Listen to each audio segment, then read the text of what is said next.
iniciar a 26ª entrevista de Conversa Literária, estou aqui com o professor de filosofia Atanásio Nicomas. Então, Atanásio, antes de tudo, eu gostaria que você se apresentasse, por mais que o pessoal aqui, a Diamantina Universidade, já te conhece, você foi coordenador do BHU. Então, você é formado em? Eu sou formado em engenharia. A minha primeira formação foi em engenharia mecânica.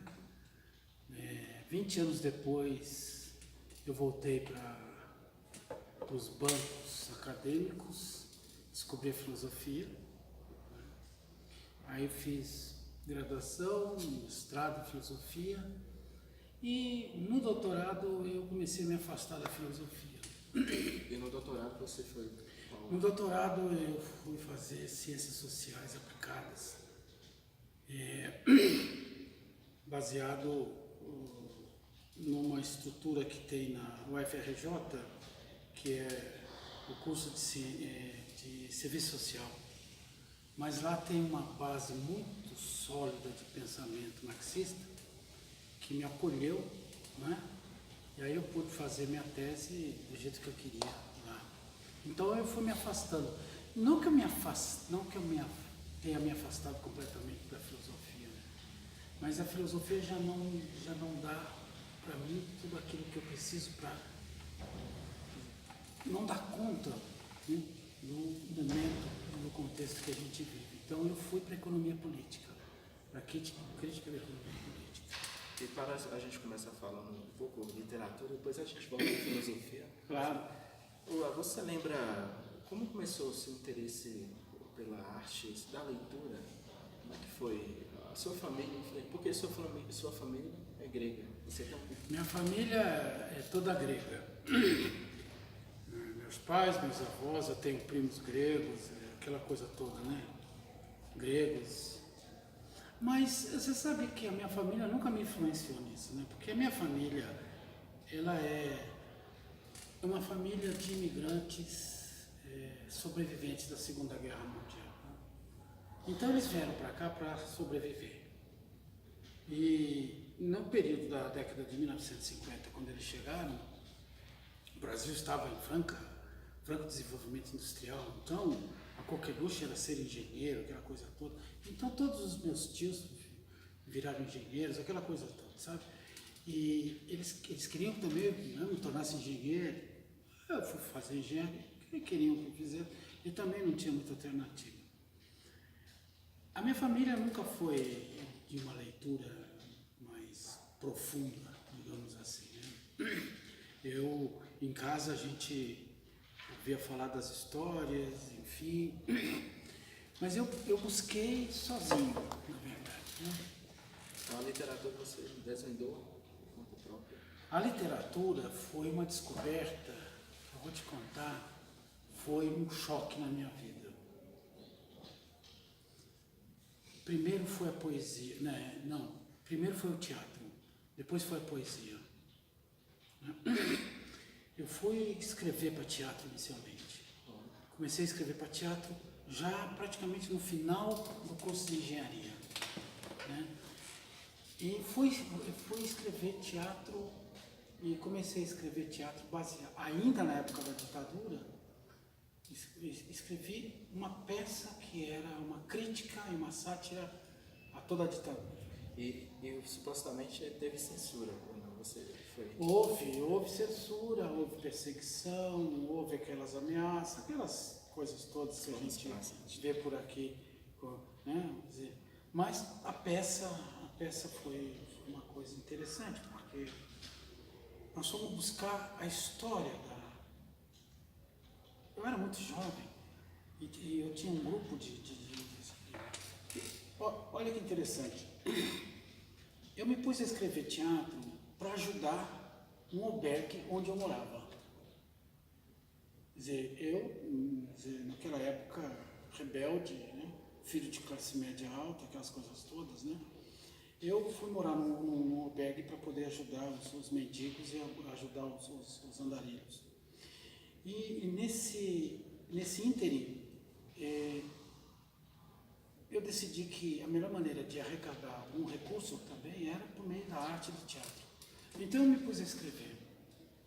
E aí juntamos um grupo de pessoas que também trabalhava lá, e nós então fizemos o nosso primeiro grupo de teatro chamado Andarei. E a partir daí nós começamos.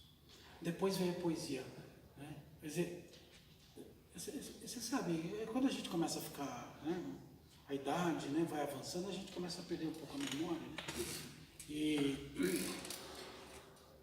a poesia foi mais ou menos, acho que foi um pouco antes, na verdade, mas a poesia foi um choque. Eu tive duas experiências diferentes na minha vida do ponto de vista da arte.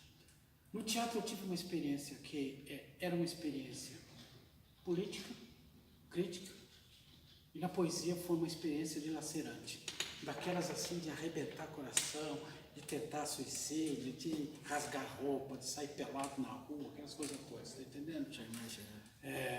Eu descobri a poesia, foi um choque. Eu estava terminando o curso de engenharia e tinha um amigo, muito amigo meu, Luiz Felipe, de quem eu tenho assim uma gratidão enorme. Ele é mineiro, não sei se está vivo, espero que sim. Ele é mineiro de Pouso Alegre. E nós estudávamos juntos, e numa tarde, foi uma coisa impressionante. A gente costumava estudar ou na minha casa ou na casa dele. Ele era um cara super tranquilo e tal. E nós tínhamos que estudar e fazer uns exercícios juntos, né? Primeiro separados, depois juntos. Aí eu fiquei num quarto, ele ficou no outro quarto. E aí ele foi ao banheiro. E eu fui até o quarto falar com ele. Quando eu chego, eu vejo na escrivaninha um poema escrito. Dele próprio. Aquilo me impactou de uma tal maneira, eu não esqueço nunca, era uma tarde ensolarada. É poético isso. E quando eu comecei a ler aquilo, eu fiquei assim, paralisado, tomado naquilo. Aí ele chegou, saiu do banheiro, veio. Falei, Felipe, o que é isso aqui, cara? O que é isso? Aí, isso aqui não é nada. Ele pegou o papel, sabe, dobrou e colocou no bolso. Eu fiquei com aquilo na cabeça, uma semana, 2 semanas. Cara, isso que é poesia, eu preciso começar a escrever. E tem algumas pessoas que não gostam de mostrar. Talvez ele sentiu um pouco de medo da crítica, não sei. Muitos poetas não se reconhecem poetas, né? Demora. Porque há várias fases até você realmente se considerar um poeta, né? Se dizer, eu sou um poeta. Porque há uma trajetória, até mesmo conflituosa, né? Até chegar a existencial, linguística, um monte de coisa, né? A palavra. Cara, eu comecei a escrever. E aí eu não parei de escrever. Isso foi em 81. E isso impulsionado pelo seu amigo. Exato. E eu comecei a ler, comecei a descobrir sozinho os poetas brasileiros, depois os poetas latino-americanos, depois os poetas portugueses, franceses, americanos. Cara, o mundo se abriu para mim, assim, sabe? Até que eu tive... aí eu tive o segundo choque, né? Do ponto de vista da poesia. Eu tive o segundo choque quando eu conheci o Fernando Pessoa.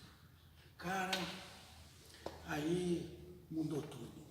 O Fernando Pessoa me jogou na parede e falou, para você ser poeta, você precisa se matar. Cara, eu fiquei com aquilo na cabeça. Eu disse para mim mesmo. E por isso que a poesia foi uma experiência dilacerante. Quando eu entrei para a filosofia, eu deixei a poesia. Olha que interessante. Por quê? Porque eu percebi que, como poeta, eu não poderia ser um filósofo no sentido acadêmico da palavra, porque a filosofia exigia de mim uma expressão diferente da expressão acadêmica. Mas exatamente. Literária. E eu entrei num conflito muito grande, porque, além disso, eu comecei a me afastar do teatro. Eu senti mais dificuldade de escrever para teatro. Está entendendo? Mas a poesia, para mim, foi... Aí eu publiquei livros, eu tive poema que foi Vencedor em 86. Você lembra o nome dos livros que você chegou? Gentry e Alpha. Gentry. Na época que eu escrevi o Gentry, eu estava muito influenciado pela poesia concreta.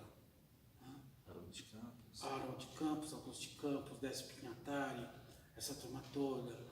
Aí eu descobri o Ezra Pound. Aí mais tarde eu descobri que o Ezra Pound era um fascista. Aí eu mentalmente eu comecei a demonizar o Ezra Pound, né? Apesar de ser um gênio positivista, né? Mas era fascista. Mas o cara tinha uma tendência fascista e tal, inglês, mas tinha uma tendência fascista. Né?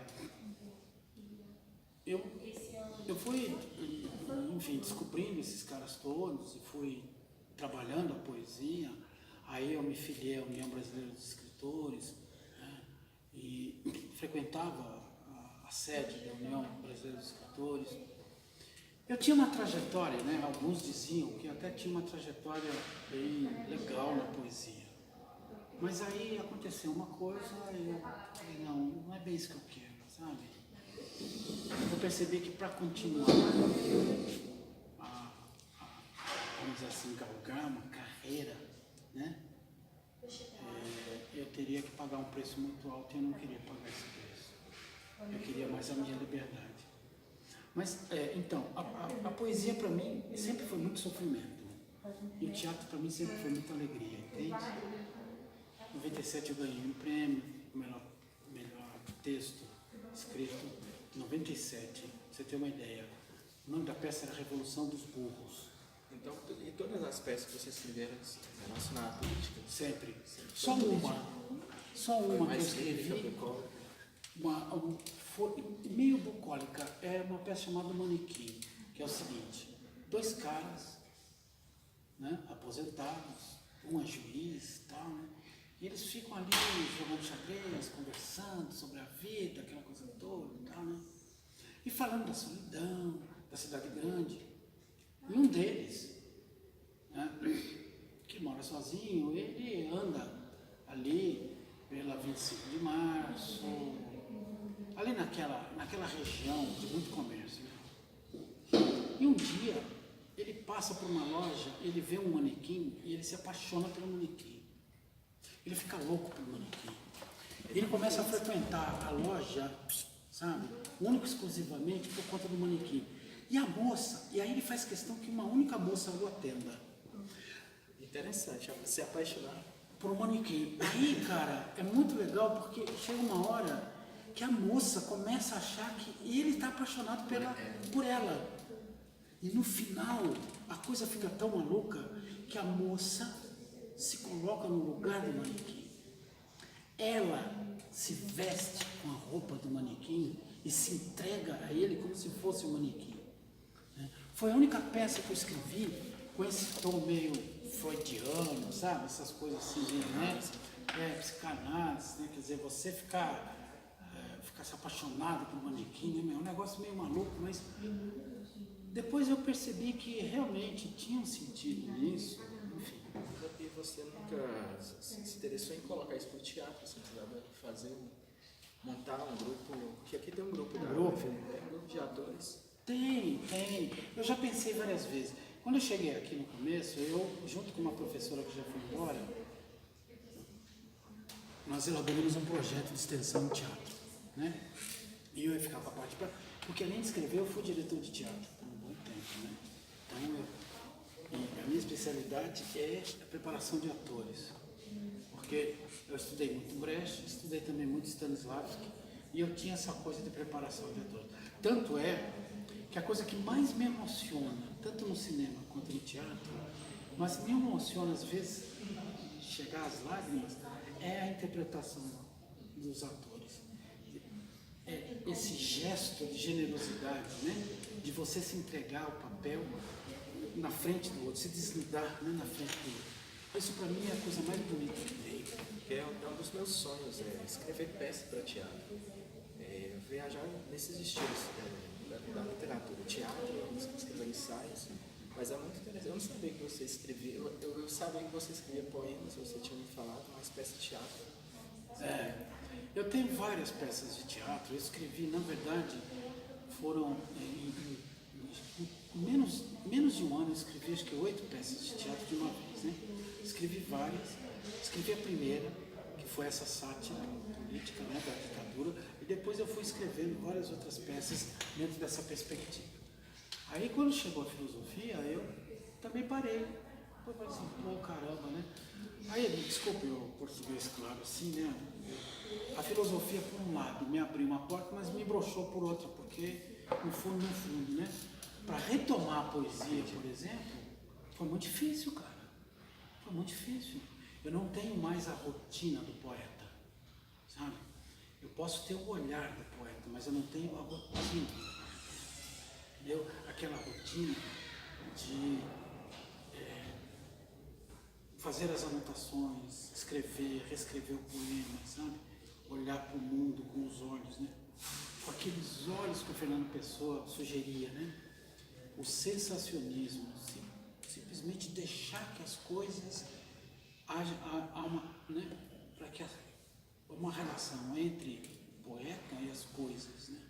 E aí transformar as coisas no poema de tal maneira que esse poema, ao mesmo tempo que seja libertador, é a própria escravidão, porque quando termina, você põe um ponto final naquele poema, é como se você ficasse de novo enclausurado na prisão das palavras e na prisão, vamos dizer assim, do ser. E eu estou vendo Fernando Pessoa, o livro do Desassossego, que é o livro, ele escreve nesse heterônimo ou só Fernando Pessoa? Não, ele escreve, clássicos, ele escreve praticamente todos em forma de heterônimos, né?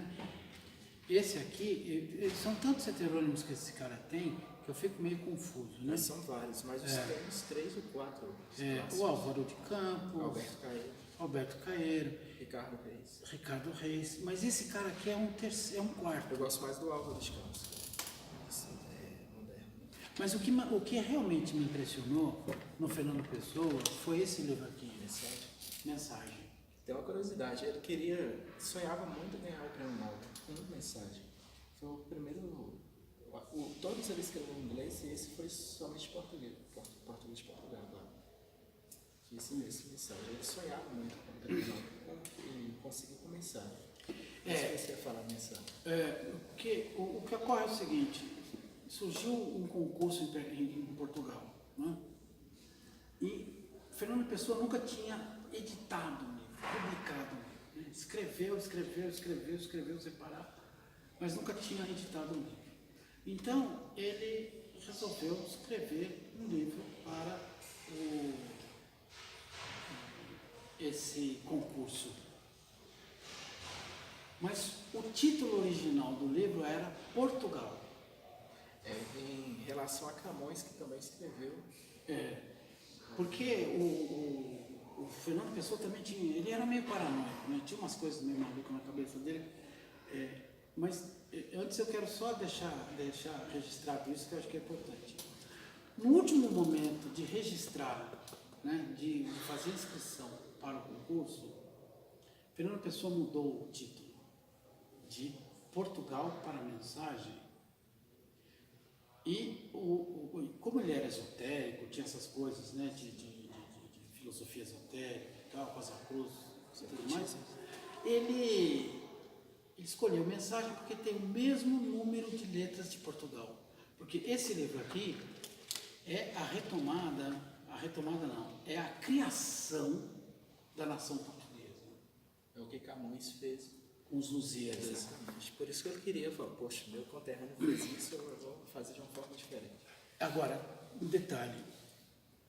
Em 1986, um compositor baiano chamado André Luiz, eu tenho esse disco que é um disco histórico. André Luiz musicou mais ou menos, acho que umas 12 ou 14 músicas dessa. E colocou Maria Bethânia, colocou Gal, colocou Gilberto Gil, colocou Belchior, Zé Ramalho, Caetano, né? Elisete Cardoso. Os poemas musicados por esse cara são uma obra-prima. Eu tenho alguns, posso depois passar para você, eu tenho gravados, né? E são realmente... E essa edição foi, assim, 3.000 exemplares. Eu tive a sorte de conseguir, porque como eu era um fanático por Fernando Pessoa, mas Fernando Pessoa tinha umas coisas meio interessantes, que também é o seguinte: o Fernando Pessoa, que no século XVI, no século XVII, havia em Lisboa um sapateiro que também era profeta, chamado Bandarra. Um sujeito que andava pela rua também, fazia sapatos, consertava sapatos e tal, mas também profetizava. E chegou uma vez que ele profetizou que no final do século XIX surgiria um segundo Camões, um novo Camões. E Fernando Pessoa então vai dizer: eu sou o novo Camões. Entendeu? Fernando Pessoa tinha uma certa dose de, como é que eu vou dizer? Vaidade mesmo, né? Vaidade. E agora, quando eu descobri Fernando Pessoa, eu falei: caramba, esse cara não existe. E eu fui me aprofundando, e a sorte minha é que eu consegui analisar o Fernando Pessoa também, na minha vida, a partir do teatro. Por quê? Os heterônimos dele me ajudaram, né, a perceber como que ele construía um palco em que cada heterônimo era uma parte dele, né? Então eu achava isso fantástico. E essa mistura, porque Fernando Pessoa tem alguns poemas que são poemas assim, dramáticos, né? O eu profundo e os outros eus e tudo mais. Bem filosófico. Em que ele é um texto dramático, poético, em que ele tenta falar sobre Dom Sebastião, né? A volta de Dom Sebastião, aquela coisa toda.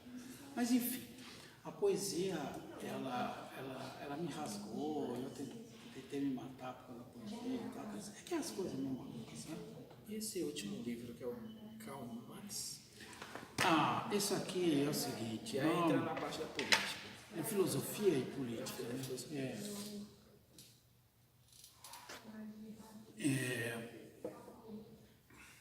Eu acho que muita gente sabe, nem todo mundo sabe, mas é bom que as pessoas saibam, né? Ainda mais nos tempos em que a gente está vivendo hoje, né? Eu sou um especialista em Marx. Né? E eu tenho uma visão da obra de Marx, uma visão dialética, ou seja, eu não consigo falar de Marx apenas a partir de um determinado ponto. Né? Mas ocorre o seguinte: entre 1857 e 1858, já na Inglaterra, Marx se põe a escrever um calhamaço de rascunhos, assim, de uma forma frenética e de uma forma absurdamente tensa. Rascunhos em alemão é chamado Grundrisse. Esses rascunhos que ele escreveu praticamente por 11 meses, não chegaram a 12 meses, esses rascunhos deram ensejo ao Capital, ao projeto do que seria a obra O Capital. Marx retoma, por que esse livro é importante para mim? Marx retoma Hegel, ele vai buscar na ciência, na lógica,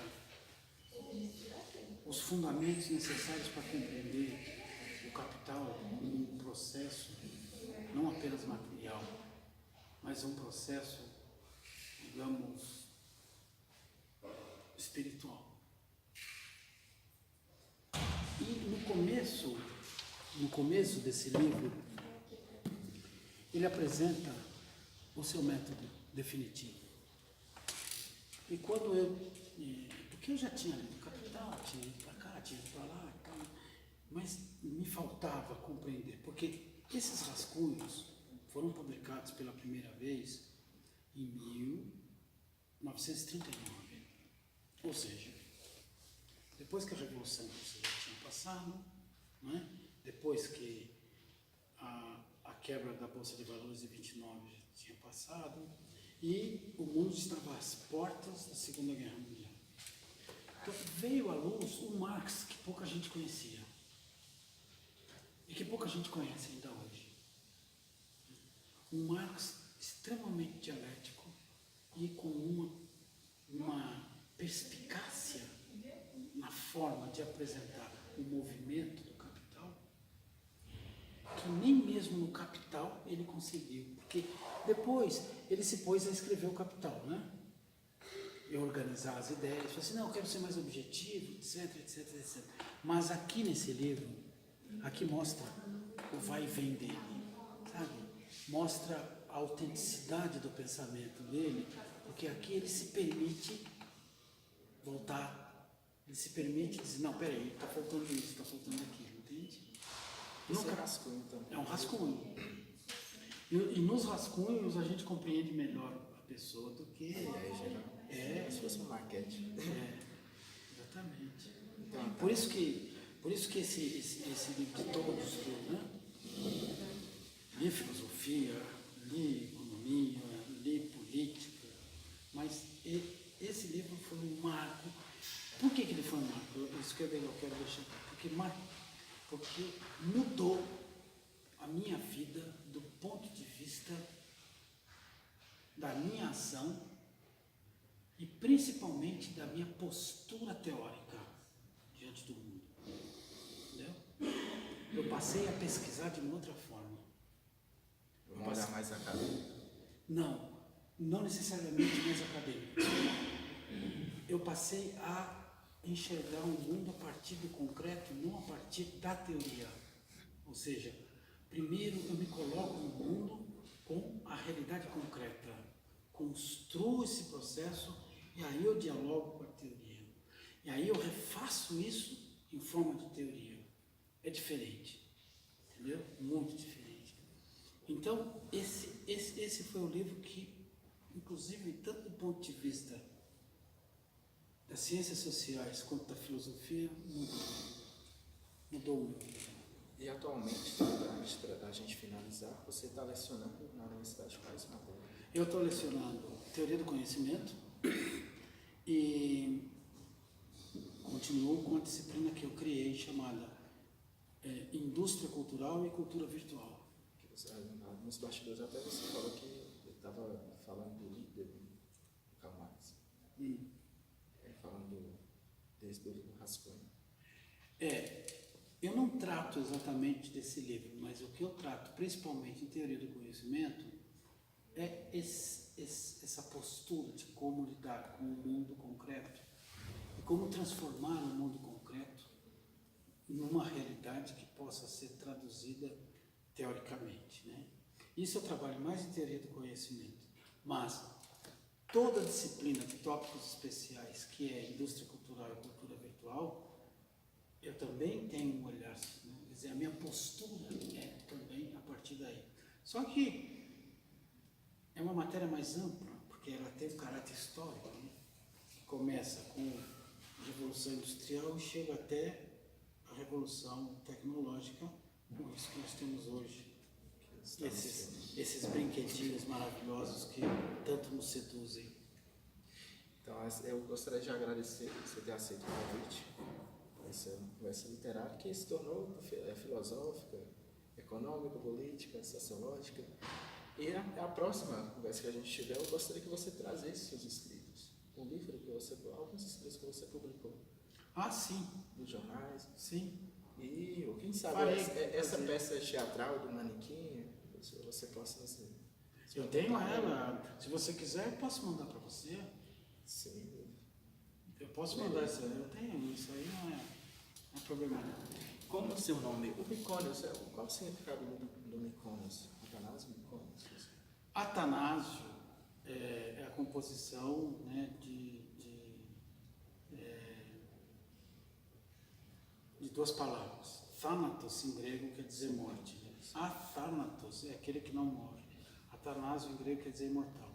Mykonos é originário da ilha de Mykonos, é originário da ilha de Mykonos, porque meu avô, a descendência do meu avô, veio dessa ilha. Por isso que recebe o nome de Mykonos, a ilha mais famosa da Grécia. Então, juntando a cultura grega com a cultura latina, romana, então vamos brindar o Carpe Diem, que em latim significa viver o momento. Saúde. E obrigado. Muito obrigado pelo convite, foi uma honra. Niente, grazie.